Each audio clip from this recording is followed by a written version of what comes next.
donc nag làmm ñu daaru am loo xam ni itam wax na ko donc nag risque de débordement en tout cas lépp lu si mën a am rek gis neen li nga xam ne que moo di les militants de Pastef ñi ngi dem foofu sa diwaanu que li nga xam ne que moo di cyber criminalité pour daal di taxaw ki nga xam ne que moo di Làmmiñu Daaru donc nag injure sur TikTok les dessus de la convocation de Làmmiñu Daaru les militants de Pastef est convoqué ce mardi à partir de 10h la division spéciale de cybersécurité. Cette convocation fait suite à des propos tenus sur TikTok après la marche de l'opposition. Dans sa vidéo, il avait qualifié les manifestants de prostituées, de chiens et de bandits, estimant qu'ils devaient être arrêtés pour complicité de détournement à fond de deniers publics. Ces déclarations yi nga xam ni itam defoon na ko loolu nag peut-être moo tax ñu daal di koy woolu si kanam yoon ak wàllu koy yoonal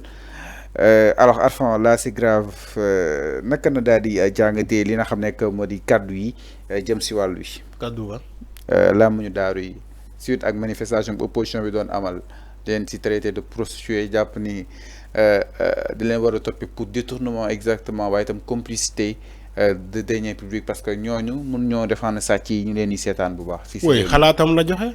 moo tax ñu wóolu ko xalaatam la joxe ah. Arfan loolu mais bu waxee loolu ba ñu convoqué ko du da nga ne dañ ko convoqué. waaw mais c'est forcé. Si on dit ces mots là dans l'espace public. mais autorités yi suñ ko déggee ay prostituées ay xawma lan ay tout ça. ñi demoon marché bi ay prostituées est-ce que loolu nga war a wax. Est-ce que war nga wax lolu justice moy xol parce que les officiers de police judiciaire sont regardants dans les réseaux sociaux, ils regardent toutes les émissions, la police regarde les émissions, la justice regarde toutes les émissions. Bu fekkee da nga tok ci plateau di wax lu la neex di raconter di n'importe quoi wala d'utiliser des mots yo xamantene contrairement aux bonnes mœurs. Mais dañ lay convoquer tout simplement. C'est très normal. Ben, c'est normal. C'est normal. Même si tu n'es pas d'accord ci marche bobu, il va falloir utiliser un jargon bien adapté aux questions de mœurs. Maintenant, quand tu utilises un jargon c'est pas adapté aux mœurs, dañ lay convoquer. Dañ lay convoquer pour des questions de mœurs. Tu devais pas utiliser ces mots-là. Ça a toujours été comme ça.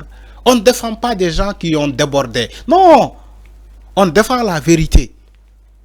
On défend la réalité. C'est comme ça. Même les souteneurs des gens là, j'ai dit que c'est pas normal.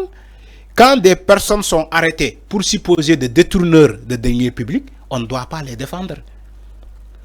On ne doit pas organiser des marches pour réclamer la libération des gens qu'on a arrêtés.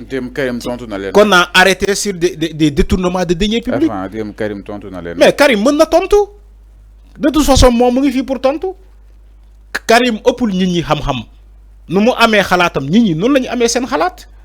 Il faut respecter aussi les avis des autres. Il faut pas dire que Karim xurum xak lepp lu mu def mo baax.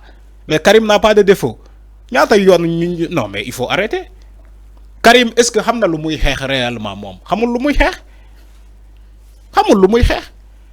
mais lu mu amé sañ-sañ répondre les gens non la nit ñi amé sañ-sañ répondre ko mom Karim mais c'est quoi on est dans l'espace public c'est quoi si Karim est là pour répondre des gens les autres aussi vont le répondre c'est la même chose parce que fi le débat contradictoire est là ku nek mën na joxe xalaatam c'est quoi c'est tout à fait normal.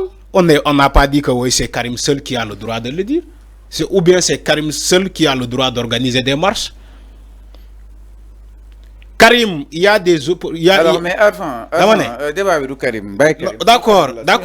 Oui, c'est xarit la. D'accord, suñu xarit la. Mais aussi, bu djumé dañ koy yow ya ma duggal ci wax Karim parce que yow ya ma ne Karim tonto na len. Motax ma ñew ci Karim yow ya ma duggal ci Karim. Alors, c'est juste pour wax ci la marche. Il faut organiser des marches yo xamantene dafa amal njëriñ askan wi la cherté de la vie. Non. Mais avant on est dans marche bu ñu organiser kérok amalu li njëriñ askan wi. C'est des politiciens la amal njëriñ. pour nga organiser marche bu amal njëriñ askan wi, tu vas parler de la cherté de la vie, tu vas parler de comment dirais-je, les préoccupations de la société, ce qui préoccupe de plus la société.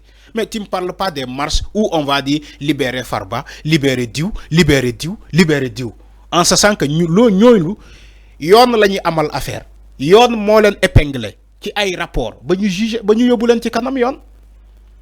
Et vous organisez des marches pour dire que mais Karim boobu si ginnaaw ci régime Macky Sall moom moo fi doon wax ni ñoom Farba ay sàcc lañu. Karim c'est le même Karim Xrum Xax moom moo fi doon wax ay ñoom Farba ay sàcc lañu tey mu ngi wër di baalu. Ça c'est le ridicule qui ne tue pas. C'est le ridicule qui ne tue pas. Karim mu ngi wër di naan diw baal ma ak yow yaa fi doon taxaw di naan ñooñu yëpp ay sàcc lañu. te yow yaay organiser marche pour leur libération. nee na ko Mansour Faye baal ak. waa dégg nga Mansour Faye baal ma ak. mais enfin day baalu diw baal ma ak. donc moom moment ba muy taxaw di leen tuumal yorul woon dossier kon da doon sosalaate. C'est tellement ridicule d'un gars comme ça ngay organiser ay marche di baalu. Sénégal kese ngay gis loolu. Organiser ay marche di baalu.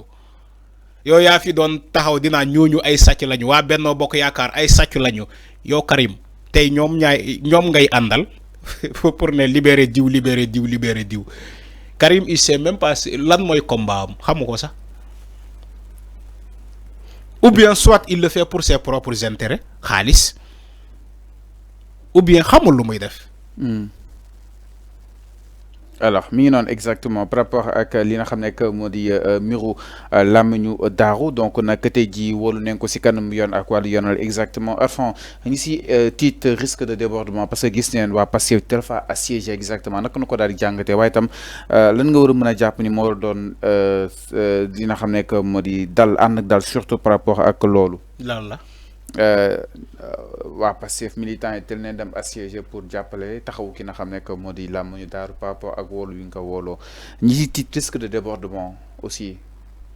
non man je ne suis pas d'accord de ça. nit ku ñu woo nañu bàyyi mu dem wuy ji que ça soit mu faree opposition que ça soit mu faree au pouvoir buñ la convoqué nañ ko bàyyi tout tranquille mu dem wuy ji loolu kese la. Il faut pas créer des attroupements parce que diw lañu convoqué. Moi j'ai toujours été contre ça. Nit buñ la convoqué nañ ko bàyyi mu dem muy ji su defulee dara ñu bàyyi ko mu ñibbi këram mais munoo ko bañal ñi après yow nga def ko ça ne se passe pas comme ça. lii laay wax Fallou sama xalaat laa joxe. dama ne munoo ko bañal ñee ci opposition bi ba pare yow nga bëgg ko def. bu ñu convoqué nit bàyyi leen ko mu dem wuy ji bu wuy jee léegi bu justice bi waxee après ngeen soutenir ko ngeen jàppale ko bu wuy jee ba pare ngeen jàppale ko wala il y a beaucoup de moyens de le soutenir il faut lui chercher de bons avocats balaa ngay dem taxaw ci tribunal bu di yëkkati banderole wala di libérer diw déedéet il faut cotiser et lui chercher de bons avocats c'est la meilleure manière d'aider quelqu'un. balaa ngay dem tribunal créer fa ay attroupement parfois police dóor ay lacrymogène parfois gendarmerie ñëw jaay leen doole loolu jaru ko. Il faut cotiser et lui chercher de bons avocats de très bons avocats ñu koy défendre jeex na c'est comme ça qu'on défend une personne. yàgg naa ko wax fii ci ñoom Farba ñoom Tahirou Sarr ñoom ñëpp leur souteneur ñi taxaw di organiser ay marches di dépenser xaalis pour organiser ay marches Fouta ma ne leen loolu yëpp Mumbai la jaru ko. gis nga xaalis bi ngeen di dépenser nii di yóbbu ay car fii yóbbu leen Fouta pour ñu marche pour la libération de Farba il faut plutôt chercher de bons avocats à Farba loolu kese la. jël leen xaalis boobu ngeen fay ko ay avocats yu baax ñu dem défendre dossier boobu loolu la ñuy def mais pas ay marche créer ay attroupement. Tu peux pas faire la pression au niveau de la justice faalewul la sax. Justice daf la faalewul ces marches là ñoom donc da nga jàpp ni c'est une façon de leur faire une pression. Non, mais quand on organise des marches pour demander la libération de Diou ak Diou, Massamba Mademba, alors c'est pour mettre la pression alors au niveau de la justice. non, exactement par rapport te yow boo defee la justice du la xool. alors justice faale wala sax. par rapport ak mbiru làmmiñu daaru nag donc tey des na ko daal di xaaral nii si kanam yoon ak wàllu ki yoonal la décision des na si daal ñëw si nu mu gën a yaatoo et après cette émission directe vous sera réservée depuis la cybercriminalité pour suivre exactement l'évolution de cette situation. Macky Sall au poste de secrétaire général de l'ONU, itam du côté de la régie